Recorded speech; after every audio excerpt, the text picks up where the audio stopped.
I would like to take a moment before we get into today's main episode and to talk about my sponsor for the podcast. Podmatch is a new podcasting site dedicated to all podcasters. The platform helps hosts get connected with potential guests to appear on their show, as well as allow guests to find podcasts that will give them a chance to share their story. Podmatch offers many tools to help organize your page, from to-do lists to episode planning to potentially appearing on a leaderboard. Podmatch has it all. The best part, you have the potential to get paid. And who doesn't like to get paid from home? I like to. With an easy sign up, you can start connecting with podcasters and guests immediately. I have been a part of Podmatch since the beginning of May, and I have got to say that it was the best decision I've ever made because Podmatch helps your podcast grow. It helps you get connected with people that have very interesting, very compelling background stories that are just waiting for their story to be shared. So if you are a host or guest and would like to start building professional relationships, explore more opportunities, and have your story shared, I highly suggest that you sign up with Podmatch today by going to joinpodmatch.com/lethal venom to start expanding your network in seconds. I would like to give another huge thank you to Podmatch for sponsoring this episode. Now on to our main episode, and again, you can sign up at joinpodmatch.com/lethal venom to begin your podcasting journey today.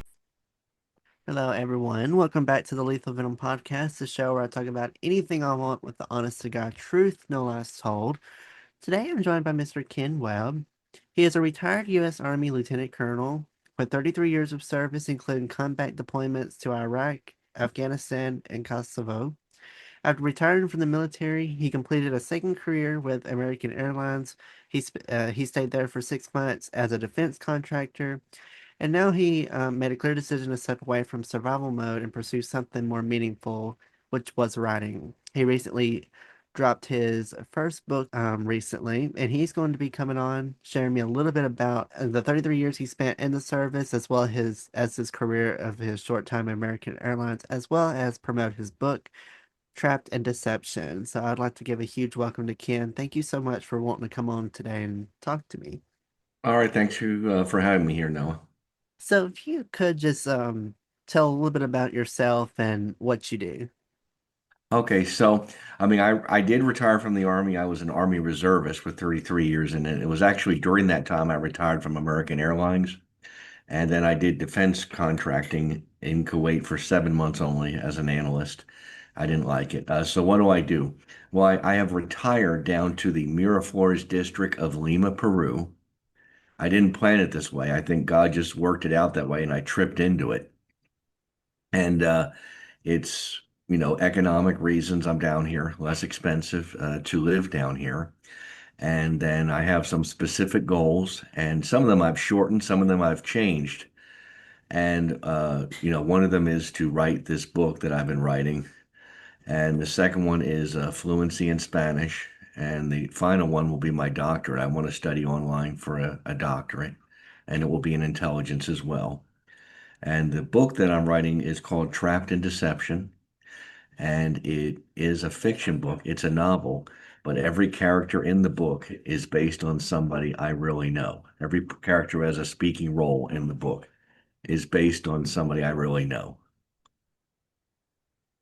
So to start with, you had spent 33 years as a lieutenant colonel for the Army, and you had to basically kind of included doing combat deployments. Tell me a little bit more about what your experience in the Army was like, and was it a good experience, or just share a little bit about what you did there. It was a mixture of all things. As I said, I was a reservist the whole time, but I do have some active duty deployments that added up to about 18 years. And uh, I had some good experiences and I had some bad experiences, and had some really good times and I had some really bad times. And let's see, I was in Kosovo, and in Kosovo is when I first saw somebody actually killed in combat. It's with the Serbians and the Albanians, and I was there on 9/11 at a force protection meeting, And that's when they opened up all the purse strings for people to uh, deploy and to come on active duty if they're a reservist. And that was in 2001, obviously, because that's 9/11. And I did some more active duty time, different places. In 2003, I was with Operation Iraqi Freedom One. I was military police. I was a captain at the time. And I was there. I came back from there, did some time at Fort Huachuca, Arizona, transferred over to military intelligence, and then I deployed to Afghanistan. First, I was the S3, and then I was the uh, tactical counterintelligence officer over there. And so I do have I have PTSD from some of these appointments, seeing, you know, people that, mutated, people die. Uh, I think overall it was good. I think it was stressful. I also think it was good for me to retire. How did your experience in the military shape the way you think, lead, and ride? Well, honestly, I wasn't really a leader outside the military, but in the military, I learned, you come in strong, you're more strict in the beginning, and then you back away because it's easier to do that. I also learned you trust but verify, and attention to detail is very important. And as far as how I write, well, I'm a, you know, on the Myers-Briggs scale, I'm an ISTJ. And then those people who do signs, I'm an Aquarius, and then I believe I'm on the spectrum for autism. And in all those, having structure in my life is very important. I'm more about logic than I am about emotion. And the way I write, when I write my chapters, and sometimes my beta reader and my editor have debated me on this, but I will be very specific. I'll put in, I'll put in, I like military time 13:23. I'll put in the day, I'll put in the location. I I had to get away from putting in too much information. My novel started out being over 73,000 words. In the end, it was less than 43,000. You've talked about overcoming childhood trauma. What has kept you going during the hardest moments? Childhood trauma, and that was specifically from my stepbrother. But and I had other traumas. My mother was married 5 times. What has kept me going? To me, I say it was my faith, a Christian faith, but it was also, honestly, I mean, because you can say, well, I'm Christian, but you still use practical things to get through things. And to me, it was just keeping myself busy, a sense of accomplishment. Like I've told you, I'm retired, but I don't buy into this whole I'm retiring and I'm going to fish all day. I have specific goals. The goals do not have to be financial, and it's accomplishing something, a feeling of accomplishment. I've also gotten through things, believe it or not, by helping others, doing volunteer work with my church. So once you had gotten finished with your military service, you went to American Airlines and you worked there as a defense contractor. What made you want to go from working 33 years for the country to working short time for airline? Okay, well, it was a little bit different than that. Okay, let me just explain. I was an Army reservist, so in the beginning, you have the one weekend a month, 2 weeks in the summer, and then you still have a civilian job. And I had several civilian jobs. So I also went on active duty deployments with the Army Reserves, and so therefore, I had my American Airlines job at the same time I was in the military. It was, I guess, let's see, what would it have been? About a little less than 10 years after I joined the military, I joined American Airlines. And I actually retired from American Airlines before I retired from the military. I retired from American Airlines in 29, what was it, 2020, yes. And I retired from the Army in 2022. And because I was a reservist, that was possible. The defense contractor, that was Department of Defense. I was contracting specifically with the Army. That was over in Kuwait. So, you want to know how it's different or how it was, what do you want me to differentiate in that? Well, just how it was, how did this job differ from working 33 years in the military? How is it different? Okay, well, I mean, I was an American during the time, and then they have something called the Soldier Sailors Act. So I would go on these deployments, and I would come back, and I'd have 90 days to go back to work, as long as I was deployed for 180 days, over 180 days. And the two jobs are very different. I mean, I worked at American Airlines. I was in reservations and then operations, and I was not in a leadership position. I was not a supervisor, and it could be more stress dealing with customers. That can be stressful, but that's the kind of stress you feel when like you're in traffic and somebody won't move or they don't want to turn in the street light. It's with the Hmm. Army where you're responsible for people as an officer. That's a more dangerous, especially in combat type of stress. Uh, it's not as much I didn't find it to be as much of the nitty gritty stuff because I didn't have to deal with that so much. As a contractor, I didn't like working as a contractor because and that was after the Army, the contractor and American Airlines, and I wasn't part of the team anymore. You know, kind of like if you're on a sports team, I was one of the support people. Okay. And I didn't have the same authorities I did when I was in the military. So, yeah. And to top everything off, now that you've retired, you've now become a writer, and you have really focused in on writing. Has writing, because you had mentioned that the seeing people die in the war and your experience there is called PTSD. Has writing for kind of been a coping mechanism of how to kind of deal with that trauma and be able to kind of get your emotions out on paper? That's exactly on point. The book is fiction, but as I stated, everybody in the novel who has a speaking part is named on somebody I personally know. And I had a friend who really betrayed me, at least in my mind. And I'm a person I make a big deal about being honest and telling the truth. And this person was a gifted liar. And it was a form of catharsis for me. The good guy in the book is loosely modeled after me. He's a computer expert, which I'm not, but he is an Army reservist. And just, I mean, I've had him being in Kosovo, Iraq, and Afghanistan the same time I was there. I don't have him tied to any operation I was a part of. So there's no, security violations. And the book itself is not about the military as much as it's about betrayal and about it's just kind of a thriller and I wanted to entertain people. Uh, Yeah, to me it was like I couldn't not write the book. I had a story to tell. You write because you have a story that you want to tell. I don't I look down on writers who are doing it for the money.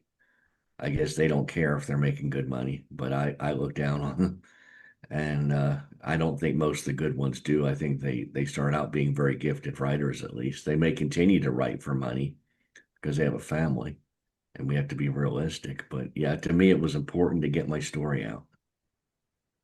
Did the book kind of just easily come out, or did it take years and years to write, or was it actually kind of a quick process?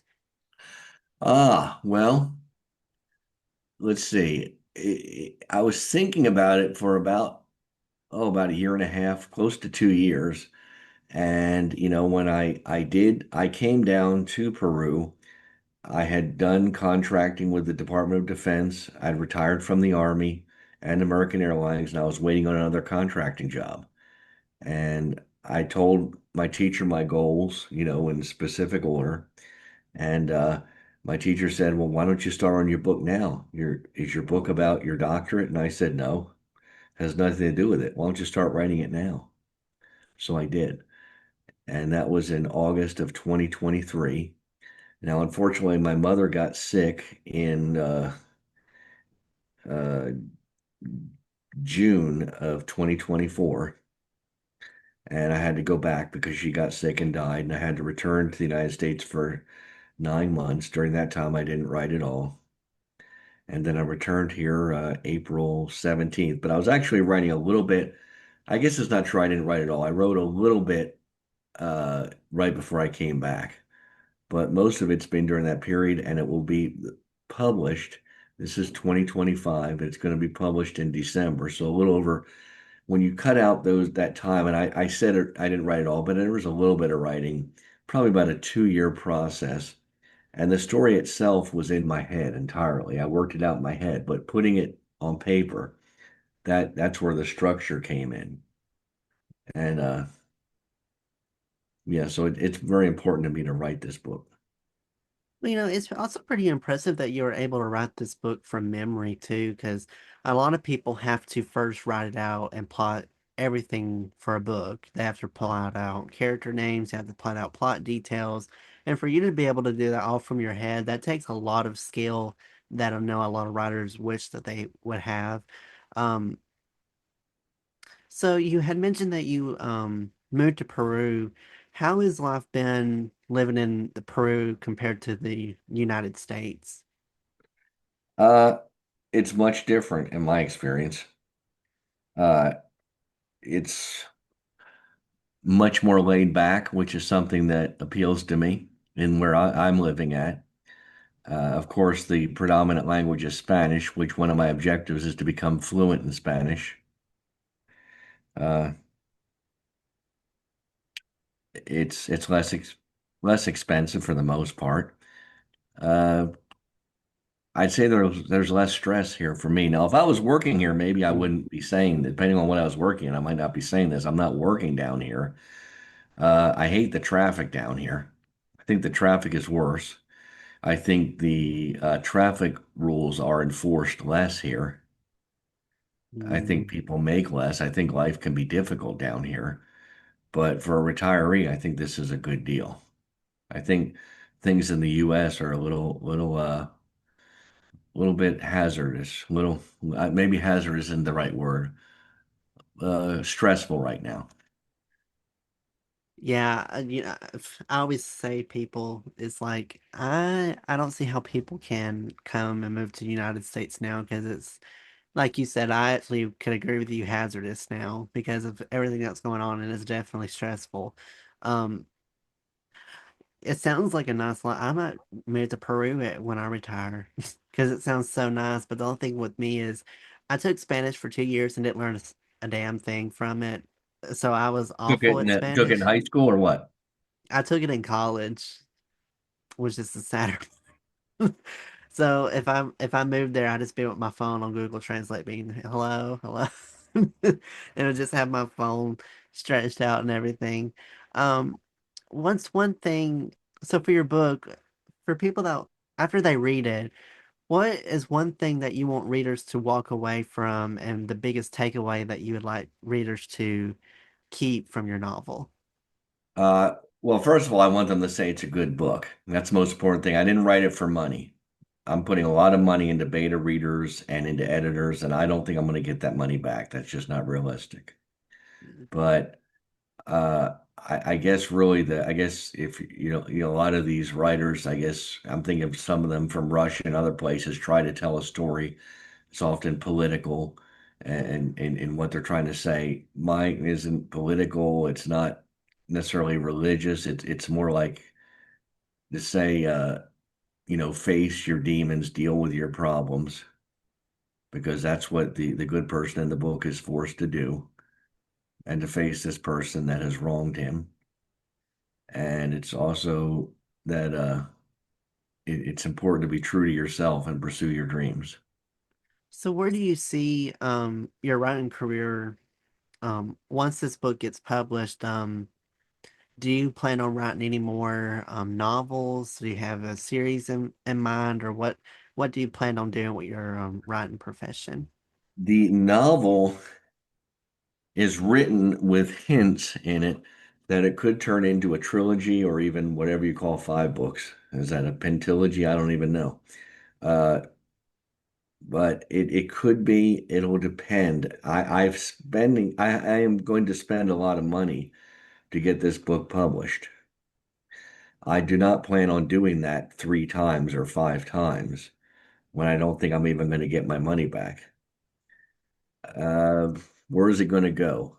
Well, I pride myself in planning, but I'm not sure on this. I know after this one book gets out, my priority is going to be learning Spanish. And then after the Spanish, my priority is that doctorate. And I'm already 56 years old. So I'm looking at starting my doctorate September 2027. I'm going to be uh, over 58 and a half years old. And it's never too late to go back to school. And I don't think most people, when I hear about them going back to school, I hear them going back to school for a bachelor's, maybe a master's. I don't hear about them going back for a doctorate because a doctorate, quite honestly, if you look at the statistics, it's not the most useful thing around. It's normally people stop with a master's. I'm doing it simply because it is the highest I can go. You hear about people doing postdoctorate work, but you don't Mm, hear about them getting, a something beyond a doctorate. There might be right. for some disciplines, there might be something beyond a doctorate, but I'm not aware of it. So I want, I want to be able to finish that. If I'm able to do both, if I just get this urge to where I just can't help myself and I want to write a second book, I'll do it. But I mean, the first is most important. I think it's that way with, your financial goals too. I was speaking to my financial planner this morning, and when you get to a first, whatever goal you're trying to reach, whether that's, 50,000, 100,000, if your goal is 100,000, for you to get to 200,000, it's actually a lot easier than getting to 100,000. Number one, because the way stocks work, where you're earning more money on the stocks.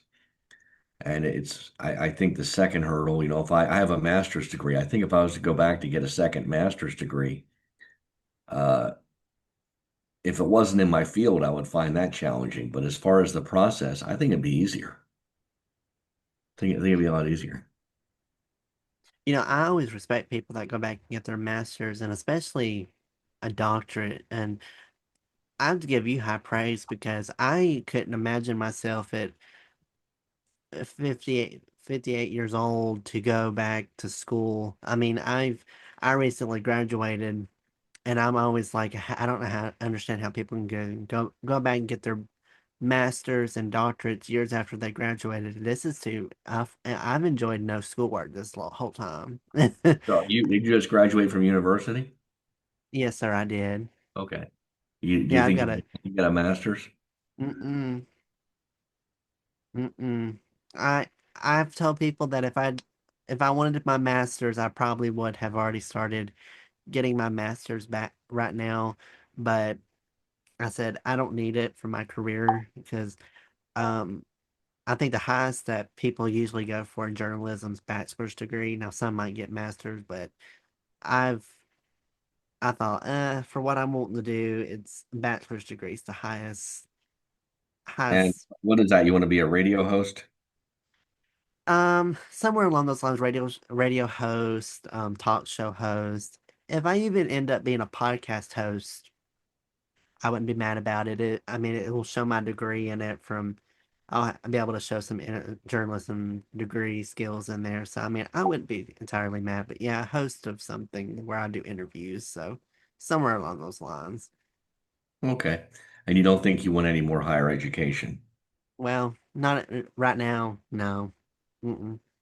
To me, it's just a goal, but goals don't have to be higher education. I mean, your goal could be financial, your goal could be starting a second podcast, or maybe you already have a second, but multiple podcasts, a business, it could be working on your house. Yeah. A lot of those life goals I have now are um focusing on life, trying to get a house, trying to find a good steady job. So those are kind of the goals I'm looking at now. Um, for someone that has had a lot of experience and has been through a lot with the military, what advice do you have for veterans or others trying to rebuild after trauma or loss? I would advise them to not, I would tell them to listen to other people, but to not always do what the other people say, because only you have to, you can't live somebody else's life for them. So there are times I should have listened to other people, but most of the times when I went my own path, I was happiest. I normally, when I do something, I was an analyst in the Army for a long time, and I will normally get not too many opinions, but I will ask several people their opinion and the people I trust, and then I will make an educated decision based on that. I think that's great advice, and I think that's important for everyone to know. Um, who have been some for your writing career? Who have been some huge inspirations for you? And who has been really inspiring in your life to help you get through everything that you've been through? Uh, I guess I'm going to give my grandmother credit on this again because I remember when I was 8 years old, I was in second grade, and the school uh, had told my grandmother, because I lived with her, that they're terribly sorry, but her grandson's mildly retarded and he would never learn how to read. So I went to summer school, and she bought a bunch of books and she sat with me and we read them and she taught me how to read. I went back in the third grade, just months later, reading at a fifth grade level. So it was not a lack of intelligence. It was not a lack of an ability to read. And actually, once I learned to read, I loved it. So, I mean, I would tell people to pursue their dreams, to not let somebody else tell them they can't do something. That's fantastic. So, if people would like to follow you and if they would like to check out your book, which I highly do recommend you check out his book when it comes out, Trapped in Deception. Where all is will your book be available to purchase and as well as just promote everything that you have going on social media, Okay. website? Right. It's going to, I'm buying my own ISBN, and most people probably don't know what that is, but when you do that, you do not have, like for example, if I did that through Amazon, maybe are you an author, by the way? Are you an Not a author? publishing author. I'm No, not probably. no. Okay. Okay. Well, if you do it through Amazon, they will give you a free ISBN. Uh, uh, but if you do that, if you allow them to give you the free one, you can only publish through them. It's my understanding. So I'm going to purchase one and I'm going to publish it in multiple places. And then to read my book, if they're interested in doing it now or finding out more about it, it would be on Ken Webb, KenWebb, two B's, 69, which is the year I was born, kenwebb69.com. You can also look at it if they go to on YouTube, and if they were to look at let's see, my webpage of, I think that's also kenwebb69.com. Let me look that up while we're talking. I have a Facebook page, and I don't know. I guess you don't put out credits or anything on yours because yours is just audio. I will actually, what I always do with my guests, and I'll say this to my listeners, I'll put your links down below. So I will Oh, put, okay. So then you have all my links then.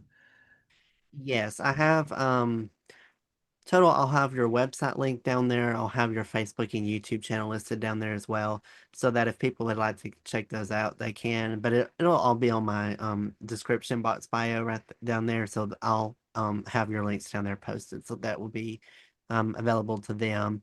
But yeah, I will definitely put those on there. But I appreciate you so much, Ken, for coming on and sharing me your story. It's very impactful, and to go from childhood trauma to be able to go to and serve 33 years in the military, which I thank you for your service for that. Appreciate I know a lot of people are so appreciative of that. So thank you for your service in there. Um, and I wish you so much luck on your writing journey. I know just the beginning, but hopefully, this career takes off and that again, if you want to check out his book, Trapped in Deception, it's coming out soon. Make sure to go to his website for updates on that. And I'll, as well as his media platforms, I'll put those below as well. Um, Check me out. I'm on Instagram and TikTok at Lethal Venom Podcast. Facebook, Twitter, and YouTube is Noah's Podcast. On there, I just keep updates about all the podcast information as well as behind the scenes stuff, teasers and trailers, and as well as updates when new episodes are coming out. And as always, listen to Lethal Venom wherever you get your podcasts from. I'm on all the major platforms: Spotify, Apple, Amazon, iHeartRadio, YouTube, and Pandora. Feel free to follow the podcast on there to get updates when new episodes release. Ken, did you have any closing remarks that you'd like to end on? No, I appreciate you having me on the show, Noah. I kind of stumbled when they wanted to know my links and stuff. I didn't have them handy in front of me, but they will be published up there on your show anyway, so that's great. Yeah, I got you covered. I got you covered. Well, I appreciate you so much for coming on, and to my listeners, thank y'all for tuning in and listening. Y'all have a great rest of your day. Be safe, and I will catch you on the next episode of Lethal Venom.